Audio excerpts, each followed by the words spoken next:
For the US, the key competitor strategic is China. I mean, so this is where the battleground is, and what is at stake is the leadership, the global leadership, and it's also a stake about economic leadership, technology leadership. These things now the US leaders know exactly this is the key point, so they need to focus their resources on this, and they can see we are seeing a growing assertive China under Xi Jinping, also economically much bigger actor. Therefore, in the coming years and decades, China is only going to assert further itself in the region. So Asia is the real battleground for the two big power, and this is here to stay. And every country in the region is going to have to adjust to that. So in a way, will we see another sort of Cold War where we have two different blocks facing, contesting each other? Do you think that's what we'll be seeing, or will it be more flexible, more sort of fluid? Well, it's a complex. Of course, this word Cold War has been used more and more recently, and it's quite a tempting one. It's, of course, we are seeing this kind of Cold War perfume coming, and there are some signs. If you look at technology, for example, like what the sanctions are doing on Huawei, on the semiconductor the US are taking, these are really squeezing China. They're basically telling countries, that means that companies like here, like Samsung, SK Hynix, they cannot, or TSMC in Taiwan cannot sell their chips to China. So there's clearly an attempt to decouple, and you might see in some field a decoupling, like in technology you might have two markets. You might have the Chinese market and you might have the rest of the world market. So whether we're going to go to a so-called Cold War, we have two blocks. That's a much more that's a long way to go, because these days, if you compare to the 60s or the 50s, the economies are far more intertwined. Global supply chain are integrating China, other countries. It's a very integrated economy. So to get back to a real Cold War, I think it will be a different picture. It might be differing depending on the sectors. So you're gonna have growing antagonism, but I'm not sure we go to a classic Cold War. History never repeats itself exactly. So it would be, we are going to definitely for a major. That's going to be the main structure for the major axis. Yes, the major axis, if you understand the world in the coming decade, is going to be the U.S.-China tension. That's for sure. So that's the axis. But where are we going to see two blocks? Well, ask Korea. If there is a block, Korea example would be the big problem. Korea is, yes, basically the most seriously dilemma-stricken country, I would say, because it really does heavily depend on both countries. Economically on China, militarily, and also in terms of values, democratic values. And so it's very difficult for Korea to choose a side, but I think as time goes by, as the conflict intensifies, I think the US and China will say, pick a side. And Korea would have to come to a point where they have to decide on which is more important for Korea.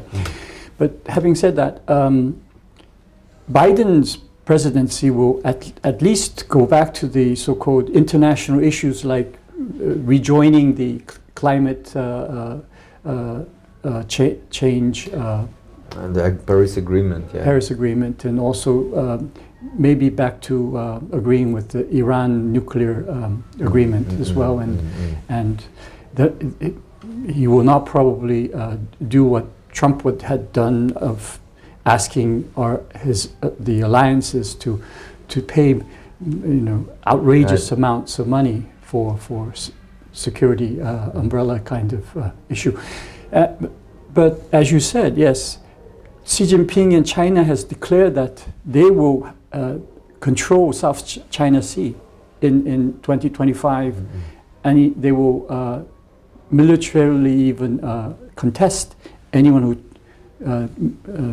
uses that, accesses that channel without their permission. So do you think a possible conflict can arise in that region, as well as, of course, the two Koreas, North and South Korea, is also an area that can be dangerous as well? I think you're right about, I mean, South China Sea is one of the flashpoints we have to watch in the coming years, is that for China it's strategic, and it's both strategic, militarily, economically, but also politically, in the face of its own domestic public opinion that is extremely patriotic, nationalist. They regard South China Sea as theirs, and they're claiming 90% of those seas, while other countries like Vietnam, Philippines, Malaysia, Indonesia are also saying they are claiming some part of these waters, these strategic waters. So this is going, China is building up artificial islands, they are building military base on it. They're trying to deny access to the US Navy and other military. They want to say this is like a China lake. Yes. So here it's a very important issue, because for a country like Korea, at the moment Korea doesn't want to talk about South China Sea. The US would like South Korea to be more vocal and at least say something, or potentially send some ships to do this so-called freedom of navigation exercise, like the US are doing, or some European country like France, US, or UK are doing. But South Korea doesn't want to talk about it because they are worried to anger China. But here it's a good example. So some people in the current South Korean government are saying, if we do this, we're going to anger China, so this is dangerous for us. But then all the oil, all the energy source coming from Middle East to Korea, they are going through all this sea. Yeah. So what is the strategic interest for South Korea?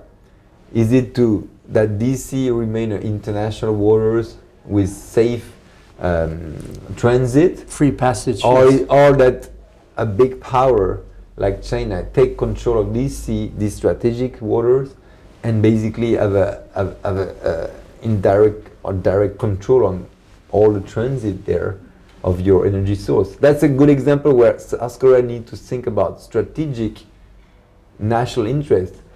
So I think about South Korea, the real challenge today, beyond choosing between China and US, they don't want to choose, and they're right. I mean, no country in the region want to choose. They want to be friend with both, and they want to edge. Yeah. But still, South Korea, the problem of South Korea today is that they are obsessed with North Korea. Yes. And they don't want to see that they have to enlarge their vision to a regional strategic vision. That these days North Korea is just a sideshow. It's one part of a bigger puzzle, which is US-China rivalry in East Asia. And if you want to play that game, you need to understand the game is regional. And so if you want to have progress on North Korea, you're gonna have to look at other issues in the region, like South China Sea, Taiwan. You can't just Hong Kong. You can't just ignore that. So that's the big challenge, I think, for South Korea ahead, is that South Korea in the past few decades has been obsessed by the peninsula for good reason, because it's like a division of the peninsula. It's extremely important for South Korea, for Korean people in general. But the new game is that you need to enlarge your vision, and you need to look at the bigger picture.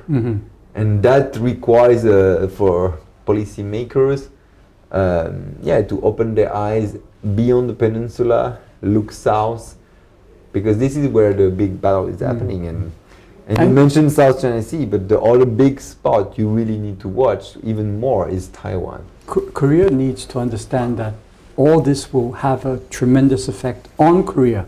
We cannot ignore that, because if Korea does not understand the implications that it has to Korea, then therefore, just by sort of staying away from the issue and not acknowledging it, doesn't necessarily mean that it's going to go away. It's there to stay, and it will happen, and it will have an effect on Korea. Yeah, I agree with you there. So I mean, the US has asked Korea to be more active with the Quad arrangement, I mean, Quad Plus. And Korea, the current government has already said that it's not a good idea. And maybe Korea,